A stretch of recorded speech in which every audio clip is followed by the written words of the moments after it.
Hello everyone, welcome back. In this video, we will be going to talk about key points that has to be remembered and that has to be keep in mind while numerical analysis and designing. Let's get started. The first point is minimize the number of arithmetic operations whenever possible. Let's understand that bit by bit that why is that so. Reason efficiency. By minimizing the number of operations required, we can actually improve the efficiency and reduce the processing time. Okay, then we have accuracy. Another reason is accuracy. By minimizing the number of operations, we can also reduce the overall error and improve the accuracy of the results. As the error reduces, accuracy increases, as we all know that.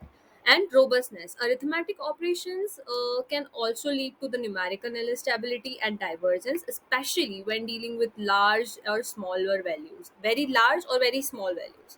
Okay, so by minimizing the number of operations, we can reduce the risk of numerical instability and make the algorithms more robust. So, robustness. And then we have memory usage. Reason that arithmetic operations require a storage space in the memory. So by minimizing the number of operations, we are reducing the memory usage and optimizing the use of available resources.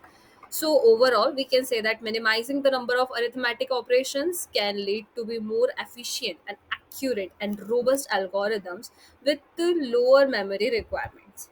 Okay, next point. Next point is avoid taking the difference of two nearly equal numbers whenever possible by alternate formulation of problem. If it cannot be avoided, then take a difference before doing other operations. So why we have to avoid it, right? Because it can lead to loss of accuracy and numerical stability. Okay, especially when dealing with the floating point arithmetic numbers. Okay, floating point numbers is number with decimal point. Okay, so this is because the result will be very small number or maybe due to very large number. So when we will make a difference of nearly equal floating point number, their result will be extremely large, that the answer will be tending to zero, right? So this result will be very small number that may be lost due to the limited precision of floating point arithmetic. Also, there is a limited precision in floating point arithmetic. It is not infinite, right? So, for example, we are taking two nearly equal numbers, that is a equal to 1.00000 up to 1 and b will be 1.0000000000002. Okay, so they are basically equal.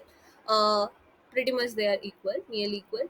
So when we subtract it, like we will subtract b from a, then it will be very very very small number tending to zero, right? So it may be lost due to limited precision of the floating point arithmetic and lead to inaccurate results and numerical instability, especially if c is used in subsequent calculation. Sorry, to avoid this problem, it is recommended to use the alternate formulation of problem that avoids the difference of nearly two equal numbers. So if we can alternate the problem, well and good.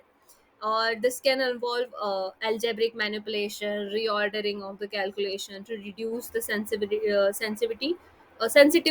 to small changes in the input. Okay, so if it is not possible, then avoid taking the difference of nearly two equal numbers, and it is recommended to take a difference before performing in other operations. This can help to reduce the impact of the loss of precision and improve the accuracy of the results. Okay, पहले ले लो. Other than that, alternate formulation of the problem. Just keep in mind, जितना हो सके we have to avoid such calculation of the differences of nearly two equal numbers, especially in floating point numbers. Okay, so next we have do not formulate an algorithm that tests whether a floating point number equals to zero. So why? Let's deep dive into it. Because floating point numbers are not exact and their value may be subject to rounding errors. As we all know, floating point numbers, most of the time it is so large after there are so many numbers after the point, so we tend to round off the numbers up to a certain decimals. Okay, so because floating point numbers are not exact most of the time and their values may be subject to rounding off errors, due to the limited precision of the floating point arithmetic, is it difficult to represent a certain number exactly, including the zero. Okay, this means even if two floating point numbers are mathematically equal to zero, their representation in memory may be differed due to rounding off errors. Because they may be tending to zero, they may not be actually equal to zero, right? Instead of testing whether floating point number is equal to zero, it is better to use a threshold or a tolerance value to check whether the absolute value of a number is sufficiently small. This approach is also known as uh, epsilon test.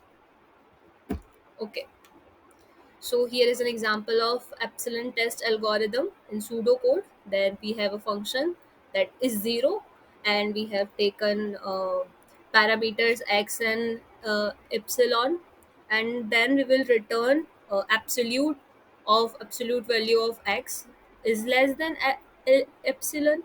So it is basically this in this algorithm, x is just any floating point number being tested, and epsilon is a tolerance value, right? Tolerance value. An absolute function here, abs, is an absolute function which is used to get the absolute value of x, and the function returns true. This function will return true if the absolute value is less than the tolerance value epsilon. ठीक है, indicating that x is effectively zero.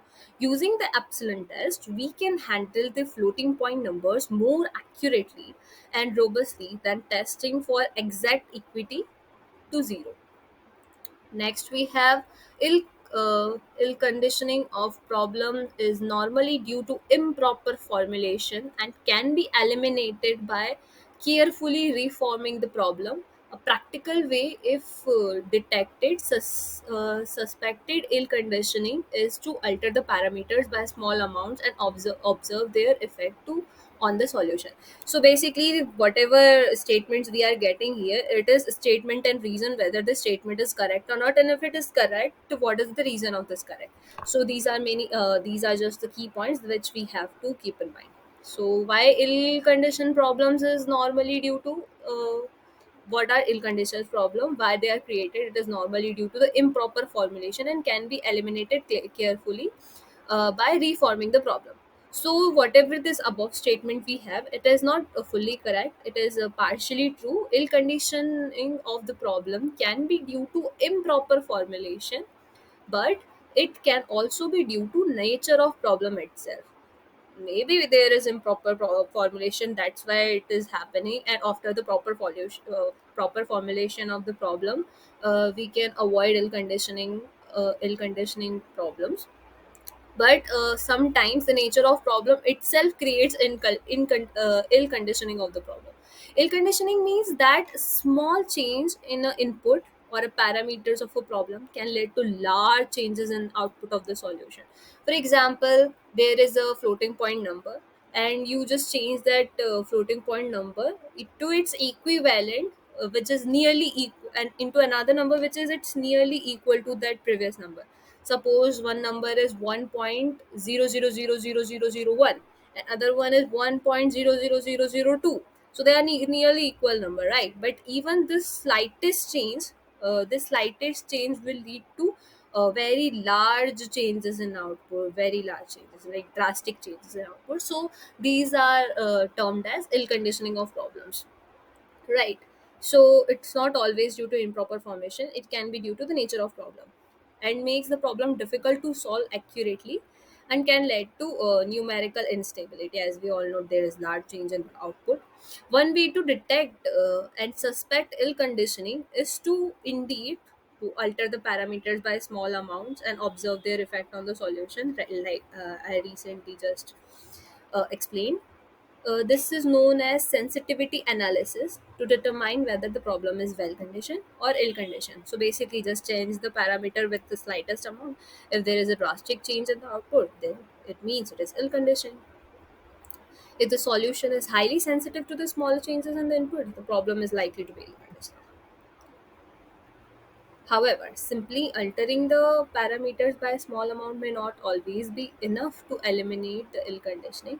In some cases, a careful reformulation of problem may be necessary to improve its conditioning. This may include changing the formulation of problem, introducing additional constraints or assumptions, or using different numerical methods or algorithms. Therefore, while detecting suspected ill conditioning through sensitivity analysis, it is useful step. Addressing the ill conditioning may require more thorough analysis and reformulation of the problem. Okay, so thorough analysis and reformulation of problems to avoid ill conditioning of the problems. These are basically we can found while doing Gaussian elimination or Gauss Jacobi in solving linear equations, finding the solution of linear equations problem. So these are commonly seen, these ill conditions are commonly seen in those things. Okay, so next we have after a numerical algorithm. After a numerical algorithm is obtained, check if it can lead to numerical instability. In such algorithms, errors grow in each step of the calculation. In such case, reformulate the solution procedure to get a stable numerical algorithm. This statement is partially true. The numerical algorithms can indeed lead to numerical instability, where errors grow in each step of calculation. So numerical algorithms very. There are so many numerical algorithms which we in this playlist we have talked about, and so many videos I have given. I have explained many numerical algorithms, like for algorithm for Ranjakuta matter, algorithm for um, interpolation, algorithm for Lagrange interpolation, algorithm for Gauss elimination method, and so and so. So uh, this can lead to the variety. So these numerical algorithms can lead to numerical instability, and in which error grows at each step of the calculations. It may be iterative or maybe not. So this can be due to variety of factors such as ill-conditioned problems, as we discussed just before this statement, numerical round of errors, or instability in algorithm itself. Either ill-conditioned, numerical round off, or instability in the algorithm itself. To ensure the instability, analyze the algorithm and its implementation to identify the potential sources of instability. Okay, we have to analyze the algorithm and its implementation. So if there is any changes that can resolve this problem, so we can easily make it. This may involve testing the algorithm on the range of input values, examining the behavior of algorithm as the input value are varied, and comparing the result with analytical and exact solution where possible. When instability is detected, then the solution procedure may need to be reformulated to get the stable numerical algorithm. This may involve using alternate numerical methods or algorithms that are known to be more stable, or modifying the existing algorithm, which will reduce the impact of numerical errors or round off, or introducing additional constraint or assumptions to improve the conditioning of the problem. Therefore, while checking for the numerical instability, it is an important step in the development of numerical algorithms. Addressing the instability may require more thorough analysis and reformulation of algorithm to ensure that it is stable, reliable for the range of input values and conditions. Okay, so let's jump on another statement. Another statement is if severe rounding errors and consequent loss of significant digits is anticipated, and if no alternate formulation to avoid this is possible, then carry more significant digits in critical calculation using floating point numbers and double precision mode. In this mode, the length of mantissa is twice that of the other floating point quantities. So, what do you think about this statement? Actually, this statement is true. Severe rounding of errors and consequent loss of significant digits can occur in numerical calculations, particularly when dealing. So, the severe rounding of errors and consequent loss of significant digits can occur in numerical or calculations, particularly when dealing with the vary quantities that vary widely in magnitude, or when performing the operations and values that are close to the limit of machine precision.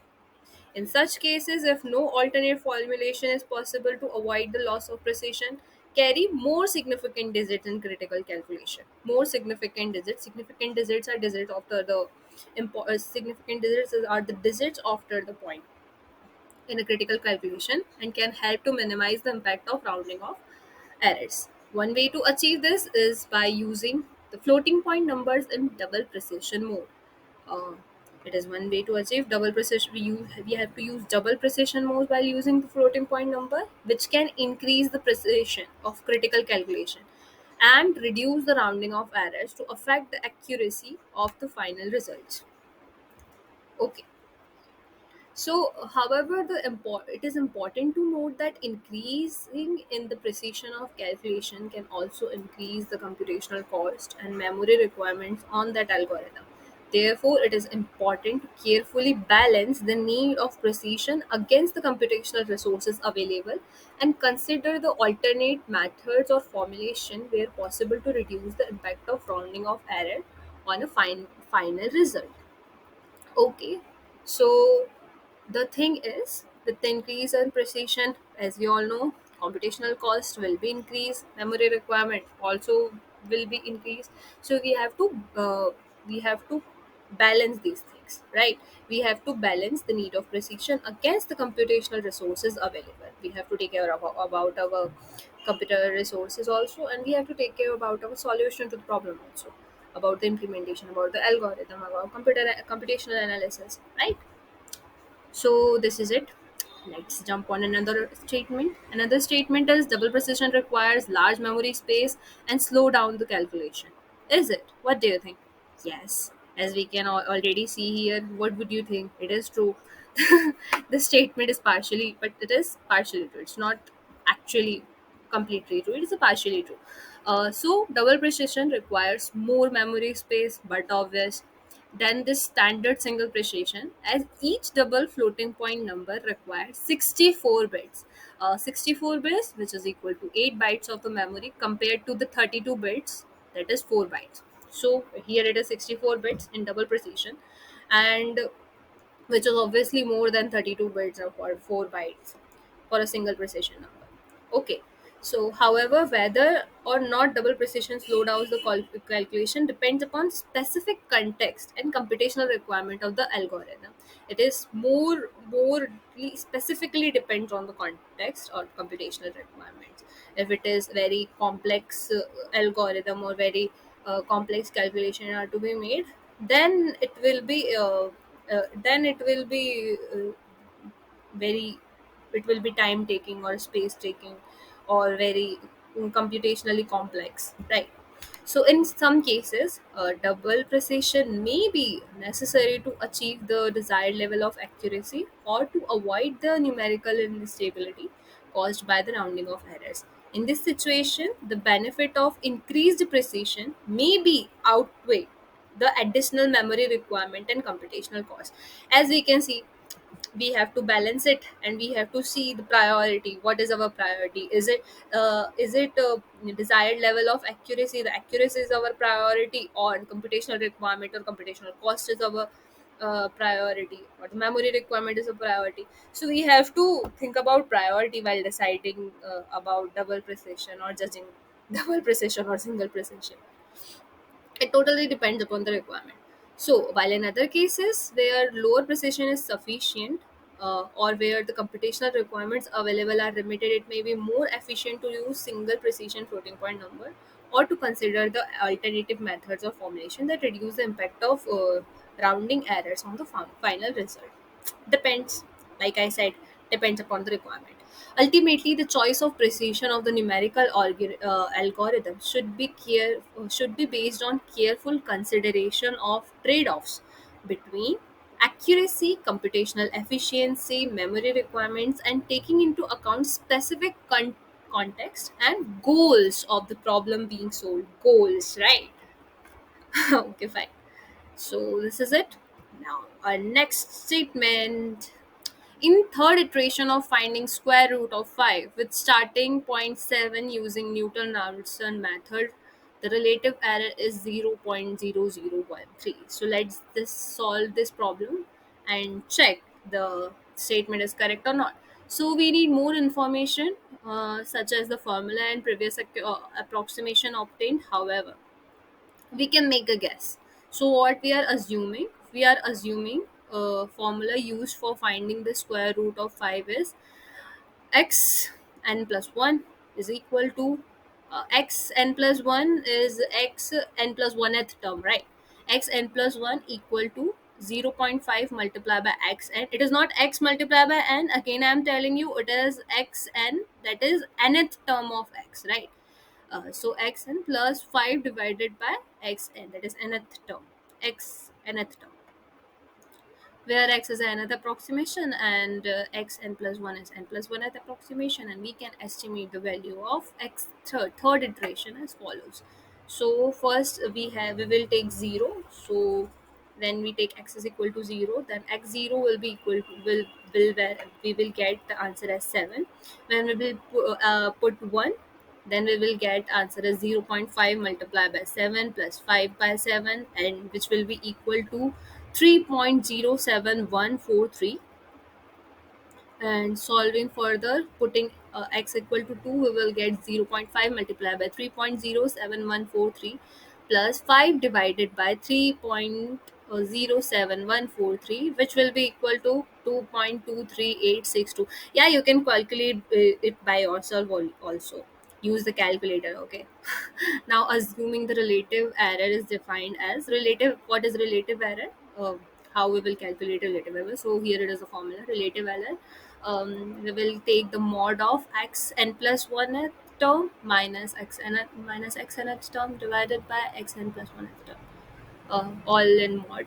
So we can calculate the relative error between x2th and x3th. Relative error will be x3 minus x2 divided by x3.